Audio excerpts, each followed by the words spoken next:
Ito ay rated SPG. Striktong patnubay at gabay ng magulang ang kailangan. Maaaring may masiselang tema, lengguwahe, karahasan, sexual, horror o droga na hindi angkop sa... Muling nagtagpo si Dea at ang kanyang ada na si Olgana. Galit si Olgana sa kanya dahil pinili nitong kumampi sa mga itinuturing nilang kalaban noon. Gayunpaman, matatag si Dea sa kanyang paninindigan bilang tagapagmana ng brilyante ng hangin, kaya't hindi niya susundin ang kagustuhan ni Olgana. Sa kabilang banda naman nga, labis na napahanga ni Eshnad sa ipinakitang galing ni Tera. Dahil dito, naging emosyonal si Tera at napayakap siya kay Eshnad. Samantalang si Flamara naman ay nasa piling ni Pirena upang pakiusapan ng kanyang kambaldiwa.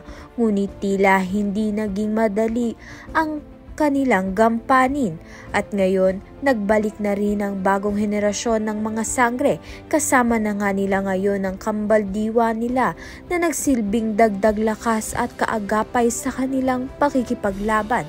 Kaya naman nga't handa na nga sila na sa nalalapit na digmaan dahil ito ngang si Mitena ay babalik na nga upang agawin ang kanyang kaharian na inagaw sa kanya ni Zaur. Kaya naman nga't yan at iba pa ang dapat nating pakaabangan. Maraming salamat sa iyong panunood.